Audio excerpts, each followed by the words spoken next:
Streets across Thailand grow warm and bright in mid-April. Water buckets already lined along every doorway well before dawn breaks. Families spend the days before the holiday sweeping their homes completely clean, clearing dust from every corner, shelf, and windowsill. Grandmothers press fresh jasmine and rose petals into small silver bowls, water-scented and carefully readied for the coming morning. Down a quiet lane in Chiang Mai, a boy fills a bright plastic water gun at an ordinary garden hose. Vendors along the road sell bright floral shirts by the dozen, printed with sun-bleached palms and playful painted fish. A monk quietly sweeps the temple courtyard at sunrise, preparing the grounds for a crowd that will soon arrive. Neighbors greet each other with a wide smile, most of them already carrying a bucket, a hose, or a bottle. By mid-morning, the very first splash of water lands gently on a laughing stranger's shoulder, and nobody flinches. Music trucks roll slowly down the avenue, speakers thumping steadily, crowds dancing and cheering beside every open window. Someone dabs cool white powder gently across a friend's cheek, an old gesture that most outsiders never quite notice. In Bangkok's Old Quarter, an entire street has turned into one long, joyful, continuous water battle by noon. By afternoon, nearly every single person on the road is soaked from head to toe, and nobody seems to mind. Visitors passing through often assume this is simply the world's largest outdoor water fight, and nothing more than that. But underneath every playful splash sits something considerably older, Thailand's traditional New Year, marked quietly by the sun itself. This is Songkran, a name drawn from an ancient Sanskrit word describing one single, precise celestial passage overhead. It marks the exact moment each year the sun moves into the zodiac sign of Aries, astronomically speaking. For centuries, that quiet astronomical shift alone decided exactly when the old Thai calendar turned over into a new year. Officially, the festival runs from the 13th clear through the 15th of April, a fully recognized national holiday. In cities like Chiang Mai, though, the wider celebration can stretch uncomfortably for nearly an entire week. Every single splash of water thrown in the street actually carries a specific, deliberate meaning behind it, not randomness. It represents washing away whatever misfortune lingered from the old year, clearing the way before the new one begins. Pouring water gently over another person is, quietly and sincerely, a small wish for their good fortune ahead. The playful chaos that now fills the streets began, generations ago, as something far gentler and far more intimate.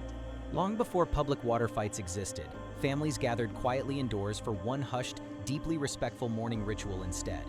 That ritual centers entirely on parents and grandparents, not on soaked strangers laughing together out in the crowded road. The very first day of Songkran is even formally set aside across the country as a national elderly day.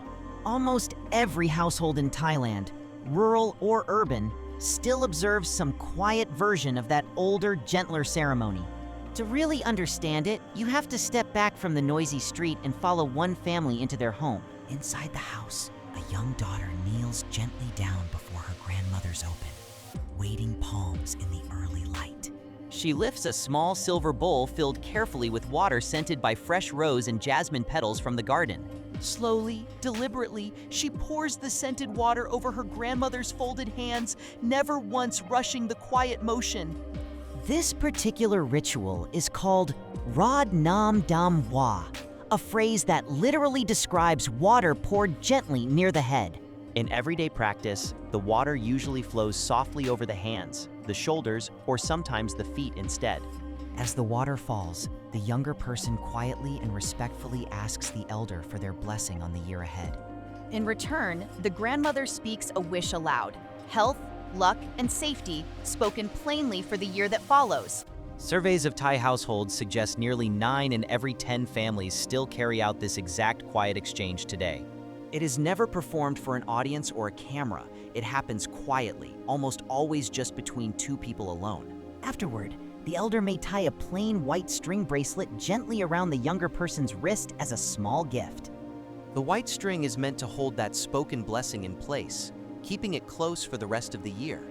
Only once this quiet family ritual is fully complete does the household finally step out together into the street.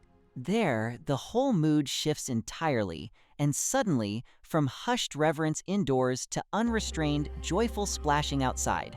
Both moods, quiet respect at home and loud celebration in the street, genuinely belong to the very same single holiday.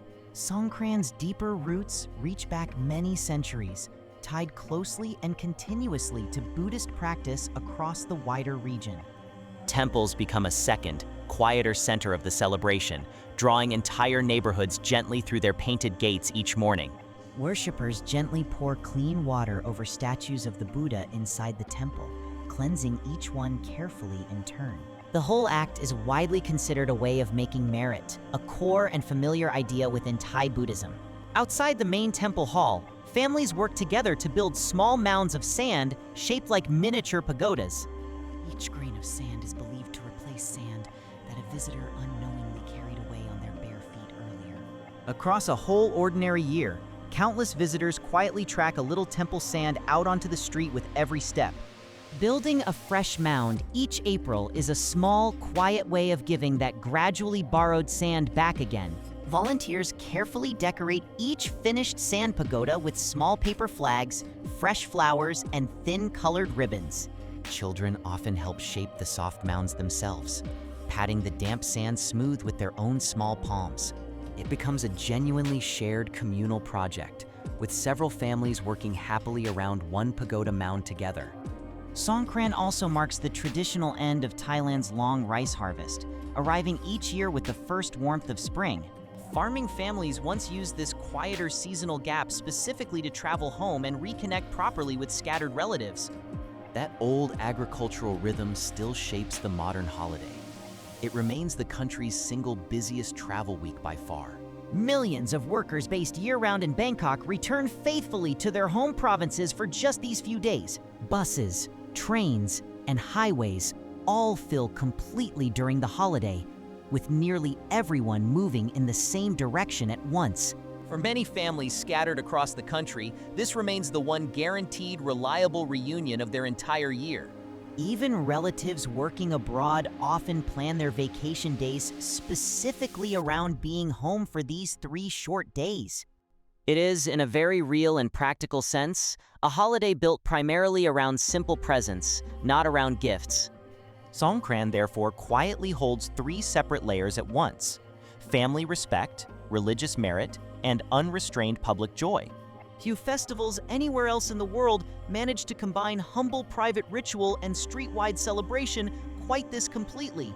That rare combination is exactly what eventually convinced international cultural observers to take a much closer, serious look. In December of 2023, UNESCO formally recognized Songkran as intangible cultural heritage belonging to the whole of humanity. The official listing specifically praised the holiday's rare balance between solemn family tradition and genuinely joyful public participation. Since that recognition, tourism officials have worked harder to protect the festival's older customs right alongside the modern fun. Plastic water guns, once fairly rare novelties, now comfortably outsell traditional bowls in shops well before the holiday begins.